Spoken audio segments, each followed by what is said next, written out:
I've been dancing in my room, swaying Самацано бамми ТV-ээр сайн уу манайхан өнөөдөр та бүхэндээ дуугүй хүү чалчаа охин киноны 2 дугаар бүлгийг ярьж өгөхөөр бэлдсэн байна. Манай хоёр бяцхан шинэ адал явдлууд та нарыг уудахгүй гэдэгт итгэлтэй байна. Бидэнтэй хамт байгаарай. Кино Жан Өвөгийн мэндэлсэн өдрийн ойн арга хэмжээнд ирж буйгаар эхэлнэ.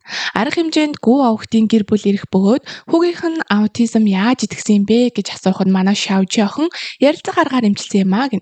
Энэ үеэр манай Шавжи гарч ирээд Жан Чинийн буюу ахтаа зогсоо зайгүй үлгэр түүх гэд баахан юм ярьж эхэлдэг. Гохойд халзан чанга 3 хамтдаа байдаг тийм үйл явдал огт байхгүй. Гэхдээ анх нь огтхон ч тэр шахахгүй анх Шавжийг асрамжийн газраас өргөж авахд асрамжийн газрын захирал Шавжийг зогсоо зайгүй ярьдаг бөгөөд түнээс залхсан гэж байсан. Харин манай гэр бүлийн хувьд Шавжи бол тэнгэрээс заяасан авралын элч.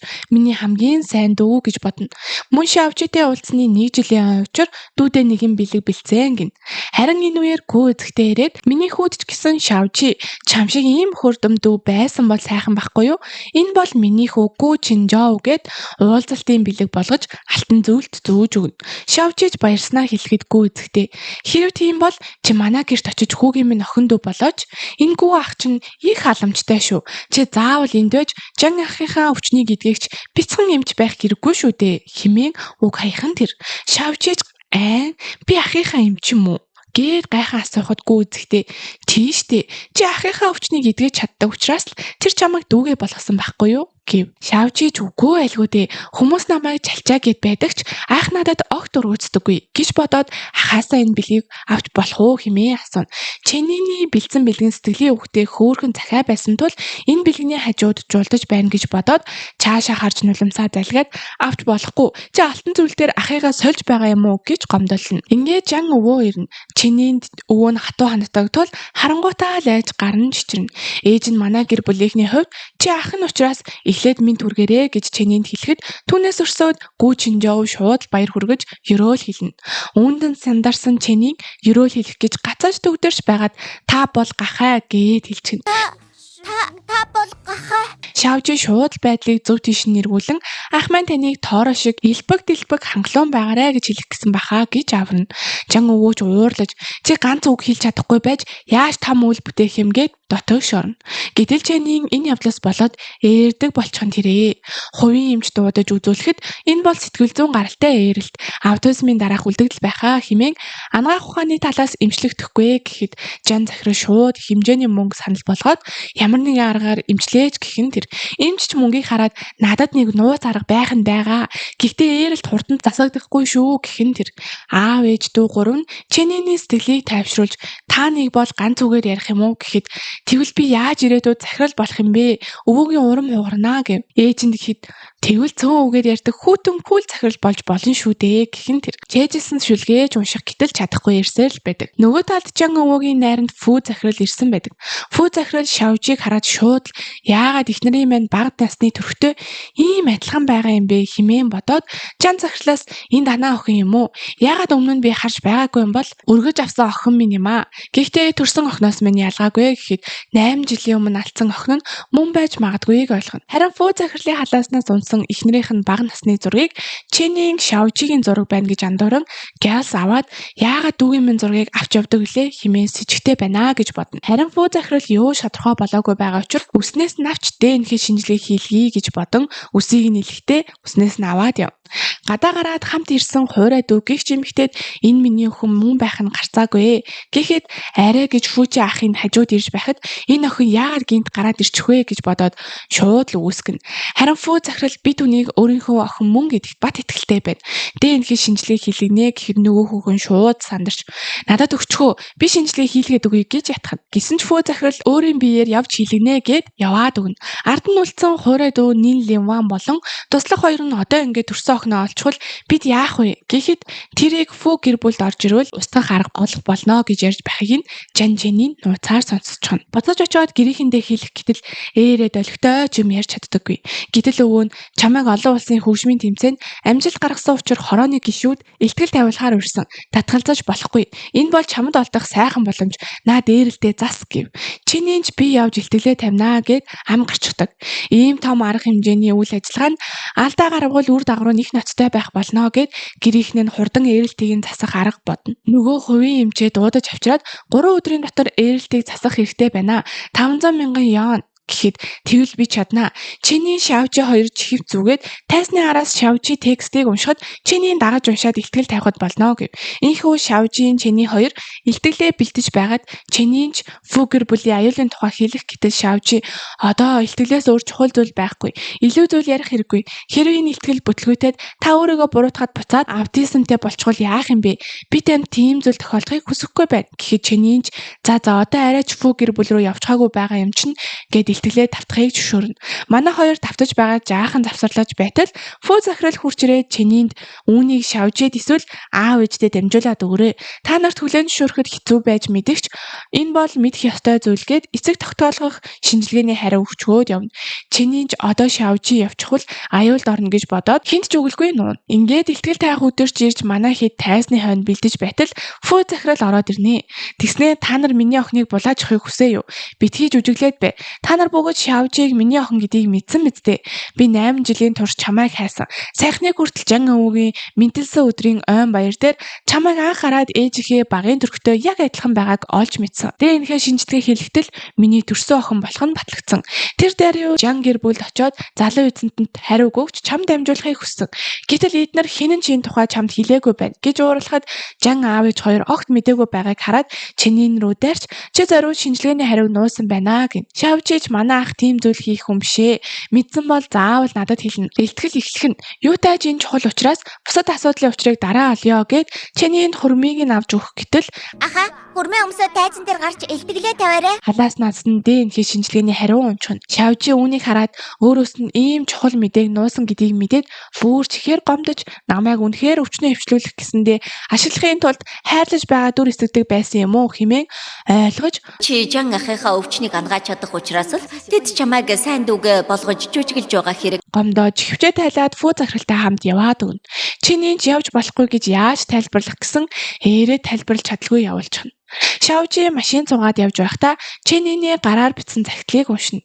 Ингээд тайзан дээр ганц ч үг хэлж чадахгүй зогсож байтал Чэнийний чихэнд Шавжи илтгэл уншиж эхэлнэ. Чэнийн алдаагүй тавтаж хэлснээр илтгэлээ амжилттай дуусгаж хатуу ханддаг Жан өвөө хүртэл суудлаасаа босож алга тишнэ. Харин Шавжи ахаа таныг буруугаар ойлгосон дуучлаарай. Хэрэг фүү гэр бүлд надад аюул учрах юм бол ээж минь ч гэсэн аюулд байгаа гэсэн үг. Би явах хэрэгтэй гэд илтгэлийг дуусгаад уулзалгүй шууд явчихна. Шавжи хаана байгаа юм бэ? Сая фүүн оюунтай ирээд Шавжи тэрэн таам төрүүлээд явчихсан. Юу? Ингээд Шавжи гэртээ эртэл ээж нь цавхаар үсрэх гэж байгааг хараад фүү захирал би охиноо олсон битгий тэнэг үйлдэл хийгээрэй гэхэд дахиж намайг хуурах хэрэггүй гэхэд Шавжи өрөөнд нь гүйж ороод ээжигээ тавьшруулж буруу үйлдэл хийхийг нь болиулна. Ээж нь ч охиноо таниад асар их баярлаж нулимс тасруулна. Гэтэл гаднаас фүүчэн орж иртэл ээж нь шууд уурлаж ойртох хэрэггүй гэж маргахтаа зэрэгцээд нөгөө шулам шиг эмэгтэй Лим Ван Ван орж ирээд фүүчэний гараас сугдаад урд нь фүүчэний ихнэр байсаар байхад эгчтэй эврээс үсрэх гэж байсан гэхээр нь яарад ирлээ. Тэр зүгээр үү гэж фүүчэнээс асууна. Манай Шавжиж ээж урдчин байсаар байхад яагаад өөрөөс нь шууд асуухгүй байгаа юм гэхэд өө чи фүүчэ ахын охин юм уу? Их игдүүтэй юм а чамайг тэрвэрч болох уу гэд ойртоход ээж нь мэдээж дурууцаж гарыг нь холдуулах гэтэл өөрөө худлаа унаж энтэр. Тэгснэ уучлаарай хичээг уурлуус нь миний буруу гэх мэт худлаа уянгалахад фүүчэнч уншлах ёстой нь бид шүү дээ. Лингаарын өмнөөс бид уучлалтгүй яач гэж. Гэхдээ аав нь бол гимгэн юм шиг байгаа мó. Би энэ олон жил гэр бүлийнхээ өмнө буруу юу ч хийгээгүй. Нэм болон фүү гэр бүлүүд олон жилийн турш бизнесийн хамтрагчид явсан гэх юм тэр. Сүүлдээ ээж нь хэлэх үг болдохгүй тайлбарлахаас залхсан байгааг шулам шиг хүүхэн угаасаа мэддэг болохоор худлаа өрөвдүүлэх тактик хэрэглээд байсан учраас Шавжи сүүлдээ тэсэхгүй өөдөөс нь үг сүрнэ. Гэтэл нөгөөгч нь Шавжи чамд угаасаа яаж тайлбарлаа чи ойлгохгүй. Чамд ах байхгүй юм чин гэхэд хин надад ах байхгүй гэж байна. Надад маш сайн ах байгаа гэв. Нөгөөх нь шууд л тэгвэл чи тэр ахыгаа хүнтэй гэрлүүл харилцаагаа таслах юм уу гэхэд Шавжи бүр хэлэх үггүй болж төгтөрнө. Даслана гэх хэцүү. Даслахгүй гэвэл энэ шуламтай өөрөө адилхан болчих гээд бүр хэцүү байдалд орно. Нэг заах үг хэлж чадахгүй надад хэлэх үггүй болж гацх үе байдаг гэж үү гээд толгой нь бүр иргэн. Энэ үе чинийн орж ирэн Шавжиг аврна. Шавжи өөр шиг чинь муу хүнтэй адилхан биш. Муухай ихч минь гээд ороод ирнэ. Шавжиж тийм ээ. Би өөртөө ч огт адилгүй. Үргэлж ээжийн минь гоожолж муу хүн болгодог. Бид хизээж тийм зүйл хийж чадахгүй гэхэд Фүчэн охин минь чамайг энэ ихчтэй дургу байгааг ойлгож байна. Гэхдээ энэ ихч чинь тийм муу хүн бишээ гэхэд Чэнийн зүгээр дээ угаасаа танаа хүний муу сайг ялгаж чаддгүй юм байлээ. Өөрийнх нь туслах хүртэл араар нь Шавжид муу зүйл хийх гэж байгаа хүнийг зогсоохгүй бүр дэмждэг юм байлээ. Тэрийг ч олж харах нүдгүй гэхэд Фүчэн шууд туслахаа дуудаж авчирна. Тэгээд 3 хоногийн өмнө ямар хүн Шавжид муу зүйл хийн гэсэн юм гэхэд туслах нь тийм зүйл болоогүй. Би зөвхөн танд л үнэж ямар баримт байгаа юм гэж мэлзэн. Харин чиний надад баримт байхгүй ч миний ой тогтоол сайн учир би болсон бүхнийг дуурайж үзүүлье гэн. Фүү аха, та надад өгөөд шинжилгээнд явуулчих. Манай лин гэр бүл эмнэлгийн салбар танилтал ихтэй шүү дээ. Танилтал ихтэй шүү дээ. Хэрэггүй. Энэ удаа би өөрөө явна. Чи тэрүүлээ тарь. За. Захирлаа. Фүү ирхэм окноо олчихлоо. Одоо бид яах вэ? Эхлээд Фүүтэй ахад сэжиг төрүүлж болохгүй. Энэ жаах охин Фүүгийн гэрт ороод ирэхээр би тэрнийг зайлуулах арга замыг олно.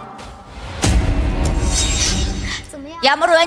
Би таныг яг дуурайж чадж байна уу? Ингээд Фүчэн уцнаас нь залгаад нөгөө Шавжид муу зүйл хийх гэж байсан хүнийг Лин Ван гэдгийг мэдээд шууд хөөж явуулна. Ингээд Фүчэн эхнэрээсээ уучлалт гуйж дахин боломж олохыг хүсэж дахин эвлэрнэ. Хажууд байгаа хүмүүсээ зөв таньж чадаагүй нь миний буруу. Би дэндүү залуу байхдаа чамтай танилцаад энэ харуугийн бүх хүмүүсийг чам шиг тийм илгэмсэг сайхан сэтгэлтэй гэж үзсэн юм. Гэтэл тийм сайхан сэтгэлтэй хүн зөвхөн чи минь байсныг одоо л ухаарлаа. Хөөх, манай аав чинь жинхэнэ сэтгнэгч байсан байж тээ. Санал нэг байна. Шавжи ээжтэйгээ хуцаа солихоор нь охиныг нь авч явахыг хүссэн бүх саад татварыг би арилгана гэд Фүчэн чинийнийг гэрээсээ гаргаад ээжийг чинь дуудсан одоо яваарэ. Дахиж манай гол хоолгаар лаварж болохгүй шүү. Яг чадвал энэ хашааг давж болно шүү гэхдээ зэрэгцээд нөгөө гүү Чинжөө гэх хүү яг тэр хашааг даваад орж ирж байдаг. Фүү захирлж хоёулангийн гаргаад охины минь хойноос ирнэ гинэ танар гээд харамлна. Гэтэл нөгөө шулам хөхөн Фүү групптэй бүх хамтын ажиллагааг яаралтай таслаж чипний нийлүүлэлтийг зогсоо гэх нь тэр. Ингээд Фүчэн компанийнхаа нөхцөл байдлыг аврах ганц арга бол Хуайруу групптэй хамтрах. Мөн өмнө нь өөрөө 10 гаруй удаа очиод ч бүтээгүй. Энэ удаа дахиад нэг очиж үзээд алтахаас өөр арга байхгүй гэхэд ихнэр нь тэгвэл Азийн хот Шавжи охиноо аваад явдаа гэд. Хуайруугийн захирал хүүхдэд дургүй гэдгийг мэдсээр байж яаж тэгэх билээ гэхэд чамд угаасаа өөр арга байхгүй бидтэй үзээд алдаа гэх нь тэр.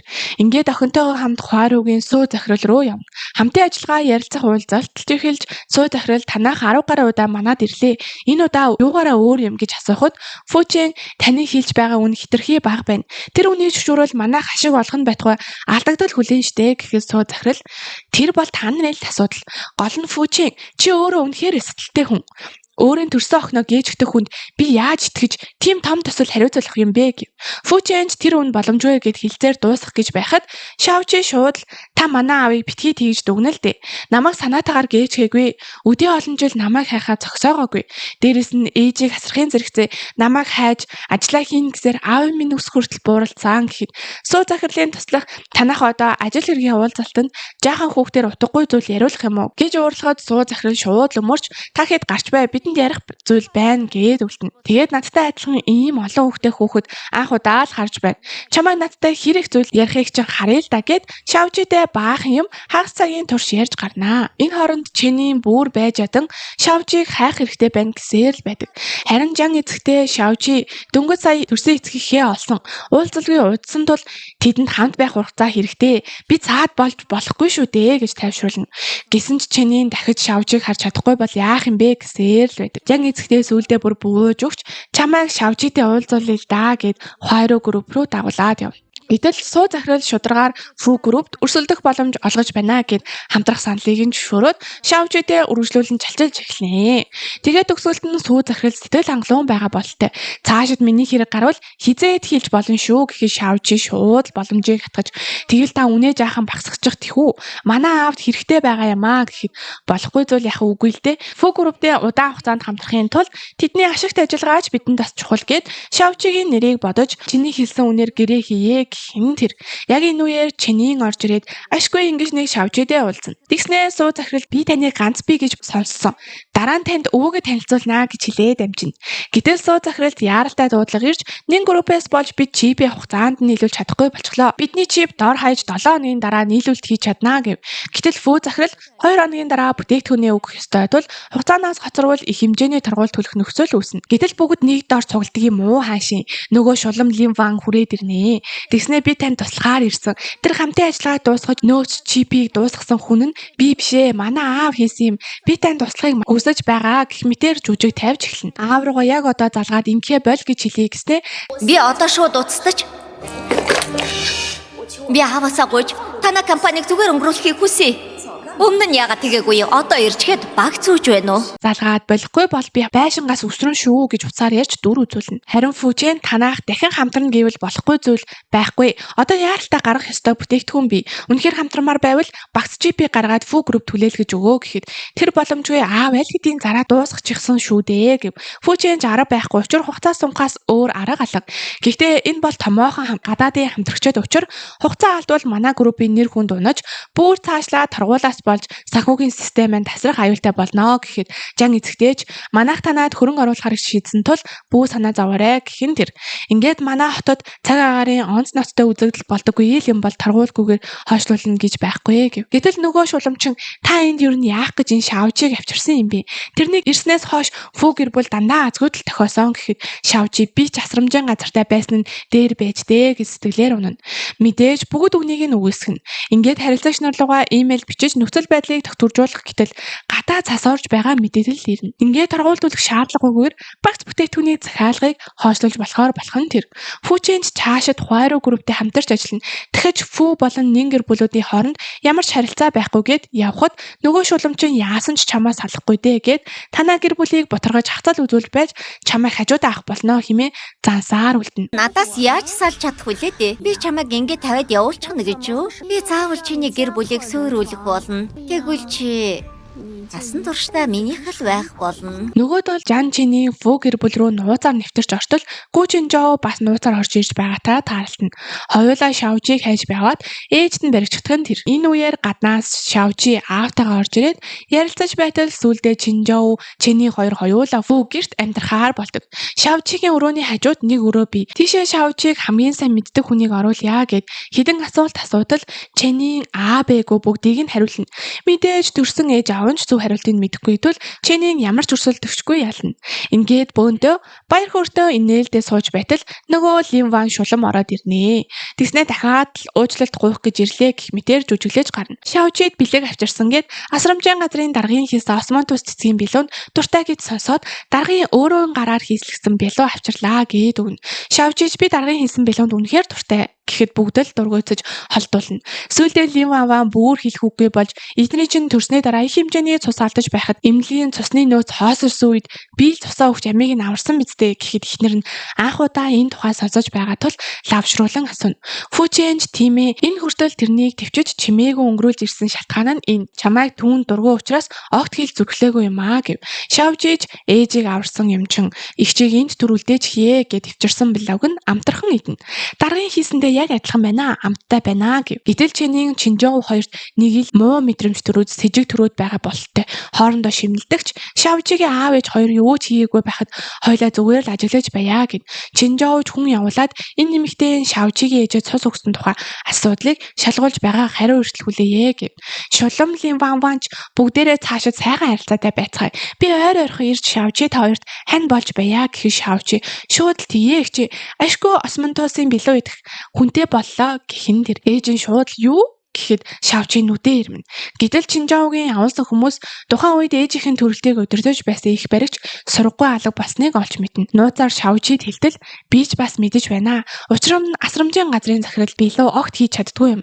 Тэр хитрхи аимшигтай хүн учраас би тэрнийг нууцаар хуурахаар бэлдэж байна гэв. Ээжийн минь байшингаас үсрэх гэж байхад мөн цус сэлбэх асуудал тэр байтугай миний алга болсонд тэр оролцсон гэж би хардаж байна гэхин тэр. Гэтэл шулам хүүхэн Шавжийг гадагшаа авч гарыг. Гадаа тоглоулъя гэхэд хоёр ах нь гарахгүй аюултай гэхэд гитс өвдөд байна. Ичдээ туслаад имийн сангаас им аваад өгөөчтэй Шавжи гэж жүжиглэн дагуулan авч гарна. Хоёр ах нь мэдээж юу гэж итгэхвдээ араас нь дагна. Дагаж байгааг нь мэдсэн шулам тэр хоёрыг төөрүүлээд Шавжийг аваад явна. Ингээд Шавжийг бэрцаалтал хоёр ах аав ээж нь амжиж ирээд бөөн юм болно. Тэгснээ төрхөд чинь цус алдахад эмнэлгийн цусны нөөцийг хоосолсон хүн нь би. Тэгээд сэтгцэн өвчтэй хүний цус чамд хийсэн юм заа юу? Шавжигч би төөрүүлсэн. Энэ мөн охин өөхөх ёстой байтал амьд үлдчихнэ гэж хэн санах вэ дээ? Фүчэн чи надтай насан туршдаа хамт амьдрах ёстой гэж байтал Чинжаогийн дуудсан цагдаа нар ирж Лин Ванваныг аваад явна. Манай хэд ийхүү аюулгүй үлдэнэ. Ингээд бүх зүйл жаргалтай үргэлжилж Жан өвөгийн дараа жилийн бинэлсэн ойн арга хэмжээнд сүү захиралтай Жан өвөө нийлсэн байгаа нь харагдана. Бүгд гэр бүлийн зураг авахулж байгаагаар кино маань ийхүү аз жаргалтайгаар дуусна. Дараагийн хятад кино драма товчлыг цаг алдалгүй сонсохыг хүсвэл манай сувагт subscribe дараад могоо асаагаарай. Баяр таа.